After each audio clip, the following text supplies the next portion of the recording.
കുത്തി ഇറങ്ങി.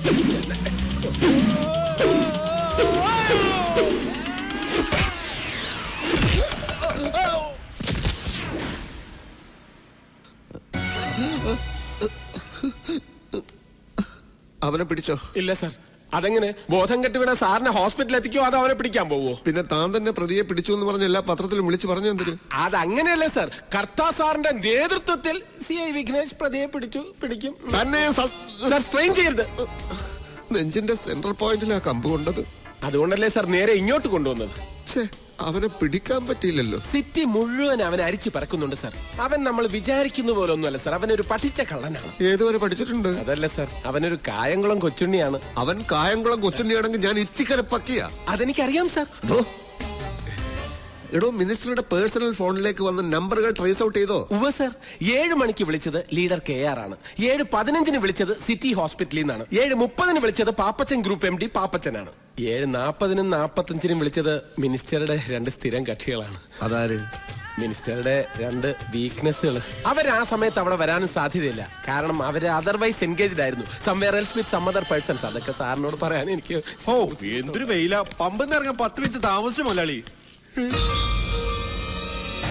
അയ്യോ, നിക്കടാ അവിടെ.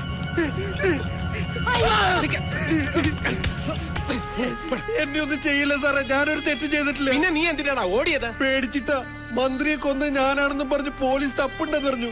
സത്യമായിട്ട് ഞാനൊന്നും ചെയ്തിട്ടില്ല. കൊല്ലാൻ വന്നവരെ ഞാൻ കണ്ടു എന്നുള്ളത് നേരാ.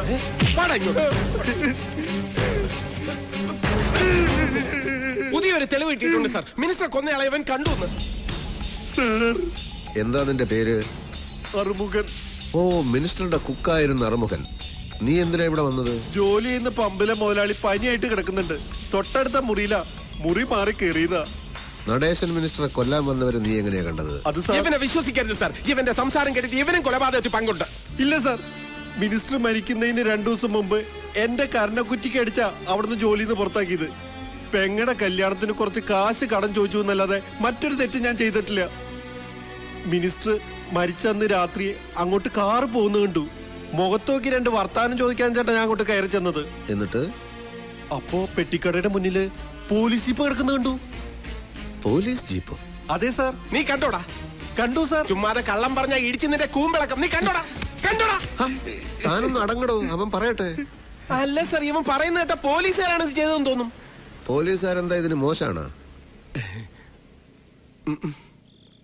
അയ്യോ, പൊള്ളിയോ?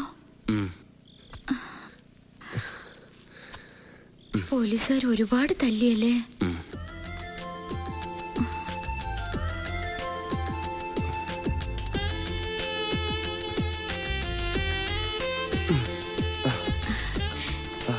രമേശ, ഞാനൊരു കാര്യം പറയട്ടെ. ആണുങ്ങളെ ഒന്നും വിശ്വസിക്കാൻ കൊള്ളില്ല എന്നായിരുന്നു എന്റെ വിചാരം. പക്ഷെ ഇപ്പോ തന്നെ ഇത്ര അടുത്ത് പരിചയപ്പെട്ടപ്പോ I think you are a gentleman. Leader KRന്റെ കൊച്ചുമോൾക്ക് ആദ്യമായിട്ടാ ഇങ്ങനൊരു ഫീലിംഗ്. മനസ്സിന്റെ പിടി വിട്ടുപോകുമോന്നൊരു തോന്നൽ. അതുകൊണ്ട് ഞാനൊരു കാര്യം തീരുമാനിച്ചു. തന്നെ ഇനി ഇവിടെ ഇങ്ങനെ നിർത്തിയാൽ ശരിയാവില്ല. ഞാൻ പറഞ്ഞില്ലേ, എന്റെ അമ്മയെ ഓർത്തിട്ടാ. ഇല്ലെങ്കിൽ ഞാൻ എപ്പോഴേ ഈ നാട് വിട്ടേനെ. പേടിച്ചു പോയോ? ഞാൻ ചുമ്മാ പറഞ്ഞതാ. രമേശൻ എങ്ങോട്ടും പോണ്ട. സത്യം പറഞ്ഞ തന്നെ കാണാതിരിക്കാൻ പറ്റാത്ത അവസ്ഥയിലാ ഞാൻ. താൻ എന്നും എന്നോടൊപ്പം ഉണ്ടാവണമെന്നൊരു തോന്നൽ.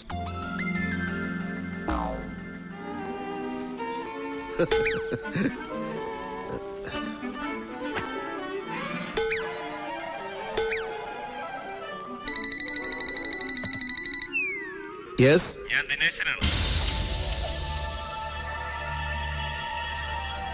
ഏത് CBI? എവിടുത്തെ CBI?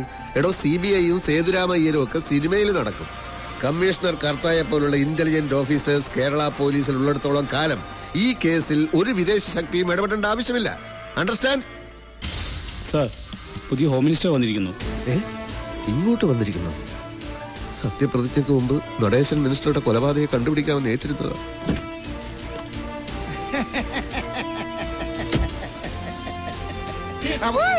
സുഖം തന്നെ അല്ലേടോ? സാർ ഒരു മുന്നറിയിപ്പില്ലാതെ പെട്ടെന്ന് ഇങ്ങോട്ട്. മിനിസ്റ്റർ തങ്കപ്പൻ അങ്ങനെയാണ്, സുനാമി പോലെ വരും പോകും. പോലീസ് ഡിപ്പാർട്ട്മെന്റ് എപ്പോഴും സ്മാർട്ടിഫിക്കേഷൻ ആയിരിക്കാൻ വേണ്ടിയുള്ള ഒരു സ്ട്രാറ്റജിയാണ്. സ്ട്രാറ്റജി എന്നാ സാർ എന്നെയാണ് പറയാൻ വന്നതും. സാർ അകത്തോട്ടിരിക്കാം. അയ്യോ വൈ നോട്ട്? എനിക്കങ്ങനെ തന്നിൽ താഴ്ന്നവരൊന്നോ വലിപ്പച്ചെപ്പ വ്യത്യാസമോ ഒന്നുമില്ല. എവിടെ വേണമെങ്കിലും ഇരിക്കും. താനിരിക്കും. വാടോ. പറഞ്ഞിരുന്നെങ്കിൽ ഞാൻ അങ്ങോട്ട് വരുമായിരുന്നു sir. It is okay. By the by, case അന്വേഷണത്തിനിടയിൽ നിങ്ങൾ തല്ലുകൊണ്ട് ദുരിതാശ്വാസ ക്യാമ്പിലായിരുന്നെന്ന് കേട്ടല്ലോ. അല്ല, ഞാൻ ഹോസ്പിറ്റലായിരുന്നു സാർ. യെസ്, അത് തന്നെ ഞാൻ ഉദ്ദേശിച്ചത്. ഈ പാർട്ടി ഹൈക്കമാൻഡിന്റെയും കൂട്ടുകക്ഷികളുടെയും നിർബന്ധം സഹിക്കാനാവാതെ വന്നപ്പോ ഞാൻ മന്ത്രി ആയെങ്കിലും നിങ്ങളെപ്പോലുള്ള പോലീസുകാരൊക്കെ എനിക്ക് മറക്കാൻ പറ്റുമോ? ഞാൻ നിങ്ങളെ നേരിട്ട് കണ്ട് അഭിനന്ദിക്കാൻ വന്നാണ്. എന്റെയും എന്റെ പാർട്ടിയുടെയും എല്ലാമായ നടേശൻ സാറിന്റെ ഘാതകനെ കണ്ടുപിടിക്കുന്നതിൽ കമ്മീഷണർ വളരെ ദൂരം മുന്നോട്ട് പോയിരിക്കുന്നു എന്ന് രാവിലെ DGP വിളിച്ചു പറഞ്ഞു. അറിഞ്ഞ ഉടനെ ഹോസ്പിറ്റലിലേക്ക് പുറപ്പെട്ടാ. അപ്പൊ ഞാനാ പറഞ്ഞ് ഡിസ്ചാർജ് ആയി വീട്ടിലുണ്ടെന്ന്. ആ ഹാപ്പി ന്യൂസ് കേട്ടപ്പം സന്തോഷമായി സർ. സാറിനെ അറിയിക്കേണ്ട, മിനിസ്റ്റർ തന്നെ നേരിട്ട് പറഞ്ഞോളാന്ന് പറഞ്ഞു. മണ്ണെണ്ണ കലർത്തിയ പെട്രോൾ ഒഴിച്ച ഓടി അലർന്ന ഓട്ടോറിക്ഷ നിങ്ങൾ അന്ന് പറഞ്ഞപ്പോ ഞാൻ നിങ്ങളെ പുറ്റിച്ചു. പക്ഷെ ഇപ്പൊ I am understand you are very violent. Intelligent എന്നാ ഉദ്ദേശിച്ചത്. എന്തോ അതന്നെ. അപ്പൊ ഓട്ടോറിക്ഷ കണ്ടെത്തി സാർ. ഇന്ന് രാവിലെ ഡ്രൈവറെ കസ്റ്റഡിയിൽ എടുത്തിട്ടുണ്ട്. അയാളെ ക്വസ്റ്റ്യൻ ചെയ്തു സാർ. ഓട്ടോയിൽ വന്ന ആളെ തിരിച്ചറിഞ്ഞിട്ടുണ്ട്. ആരാണ് അയാൾ? സാർ സംശയിച്ച ആള് തന്നെ. ഇനി എത്രയും പെട്ടെന്ന് പ്രതി അറസ്റ്റ് ചെയ്യണം. സർ. ഞാൻ മന്ത്രി കസേരയിൽ കയറിയ ഉടനെ ഈ കേസ് തെളിയിക്കാൻ പറ്റിയാൽ അതെനിക്കൊരു ടാറ്റിഫിക്കേഷനാ. എന്റെ വക ഒരു പ്രൊമോഷൻ കമ്മീഷണർ കർത്താക്കി. സാർ, കർത്താ സാറിന്റെ കൂടെ ഇൻവെസ്റ്റിഗേഷനിൽ ആക്റ്റീവായിട്ട് ഞാനും ഉണ്ടായിരുന്നു. തനിക്ക് ഉണ്ടോ പ്രൊമോഷൻ? Thank you, sir. എന്നും ഇങ്ങനെ വെറും CI ആയിട്ട് ഇരുന്നാ മതിയാ? ഒരു ASI ഒക്കെ ആവണ്ടേ? വള്ളം ഇറക്കടോ, വണ്ടി ഇറക്കടോ. താൻ ASI ആയാൽ എനിക്കത് വലിയ സാറ്റിഫിക്കേഷൻ ആയിരിക്കും. സർ, എന്നെ വിശ്വസിക്കണം സർ. ഞാൻ പറഞ്ഞതെല്ലാം സത്യമാണ്. ഓക്കെ.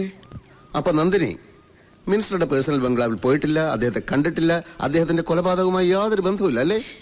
ഇല്ല സർ. വിഘ്നേശ്വർ. സാർ, ഭാർഗവ അയാളെങ്ങ് കൊണ്ടുവരും. ഇയാളെ അറിയോ?